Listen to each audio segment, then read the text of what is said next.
11 milyon aracı yazılımla yasa dışı davranan makinelere dönüştürdüler. Temiz dizel yalanıyla dünyayı zehirlediler. Ve yakalanınca 31 milyar eurodan fazla zarar ettiler. 50 bin dolarlık bir üniversite araştırması Alman devini nasıl dize getirdi? Hazırsanız kaputu açıyoruz.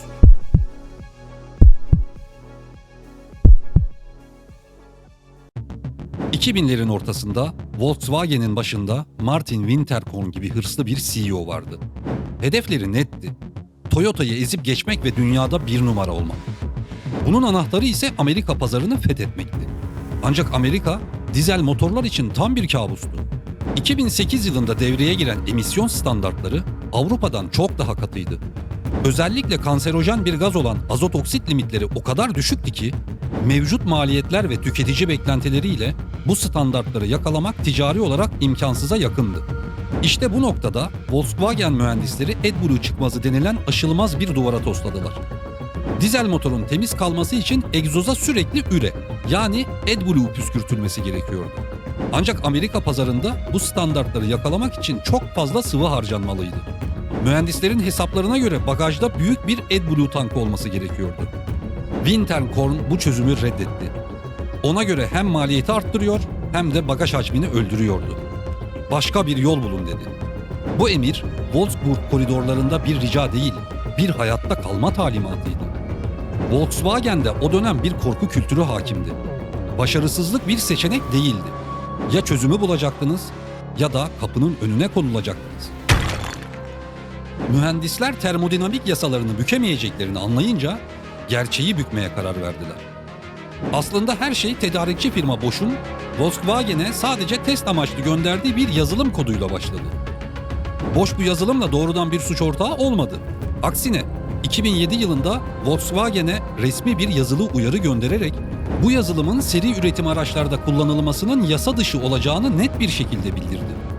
Ancak Volkswagen yönetimi bu uyarıyı bilerek çiğnedi. Onlar için bu kod maliyeti arttırmadan Amerika kapılarını açacak olan sihirli anahtardı. Mühendislik etiğinin yerini kurumsal düzeyde organize edilmiş bir ihlal kültürü almıştı. Geliştirdikleri yanıltıcı cihaz, otomotiv tarihinin en sinsi dijital manipülasyonuydu. Bu bir yazılım hatası değil, bilinçli olarak tasarlanmış bir davranıştı. Aracın elektronik kontrol ünitesi bir casus gibi çevresini dinliyordu. Yazılım, direksiyon açısını, tekerleklerin dönüş hızını ve motorun çalışma süresini sürekli analiz ediyordu. Eğer direksiyon hiç oynamıyor ama tekerlekler dönüyorsa yazılım şu teşhisi koyuyordu. Şu an laboratuvardayız ve bizi test ediyorlar. O saniyede motor güvenli mod adı verilen gizli bir programa geçiyordu.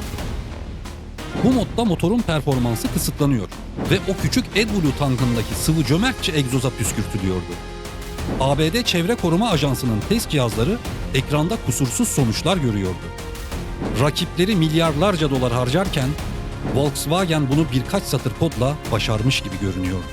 Ancak araç test platformundan inip asfalta çıktığı an yazılım her şeyi değiştiriyordu. Direksiyon oynamaya, hız değişmeye başladığında sürüş modu devreye giriyordu. Performans artıyor, yakıt tüketimi düşüyor ama o küçük AdBlue tankını korumak için sistem kapatılıyordu. Sonuç mu? Aracın egzozundan çıkan zehirli azot oksit miktarı gerçek sürüş koşullarında yasal sınırın 40 katına kadar çıkabiliyordu. Bu bir mühendislik hatası değil, regülasyonlara karşı planlanmış bir yazılım stratejisiydi. Volkswagen bu hileyi 11 milyon araca yaydı. Pazarlama departmanı Clean Diesel sloganıyla tarihin en büyük yalanını satmaya başladı. Volkswagen 2015'in ilk yarısında Toyota'yı tahtından indirip kısa süreliğine dünyanın bir numarası konumuna yükseldi.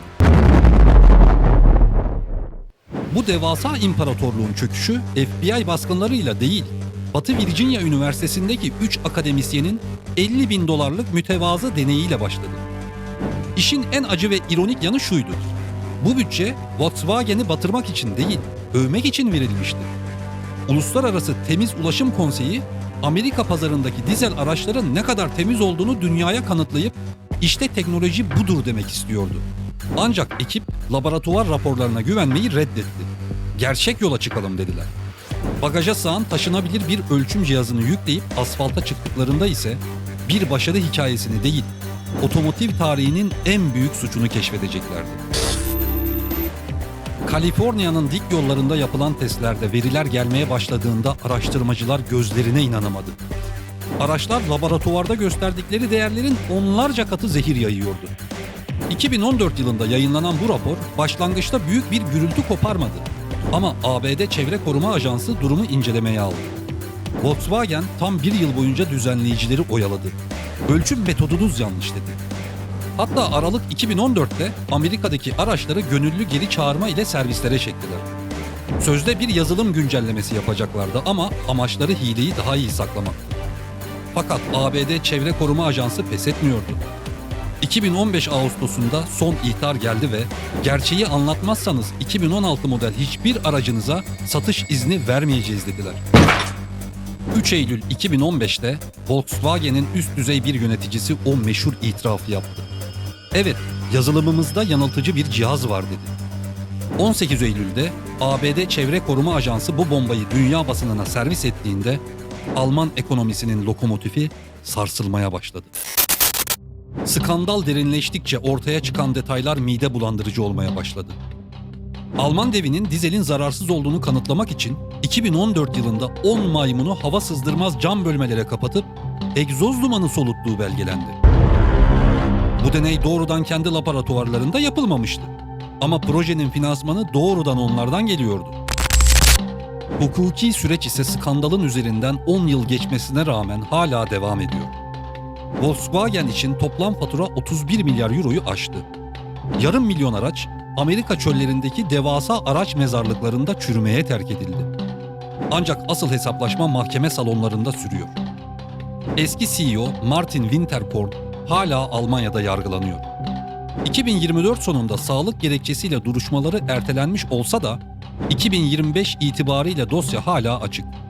Ve Mayıs 2025'te 4 üst düzey yönetici nihayet mahkum edildi. Dizel Geliştirme Müdürü 4,5 yıl hapis cezası alırken sürüş elektroniği şefi 2 yıl 7 ay hapis cezasına çarptırıldı. Alman devinin bugün gördüğümüz elektrikli araç dönüşümü çevrecilik aşkından değil, bu utanç dolu mirası temizleme çabasından doğdu. Ancak en ağır bedel istatistiklerde gizliydi. Bağımsız akademik modellemelere göre bu hileli araçların yaydığı fazla emisyonun binlerce erken ölüme yol açtığı tahmin ediliyor. Bu parayla ödenmeyecek tek bedeldi ve gerçek bedelse gözle görülmeyen acılarda gizliydi.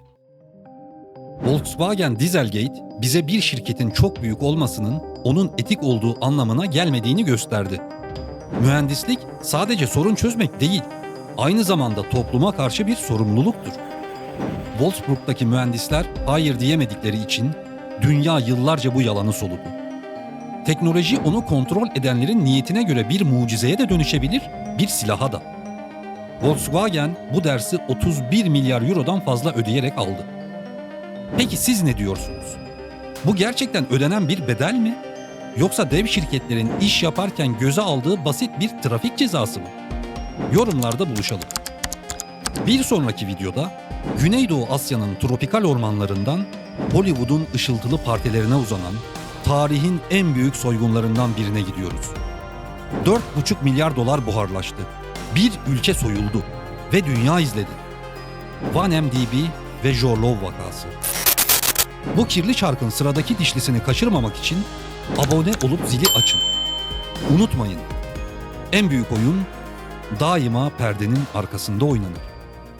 Güvende kalın.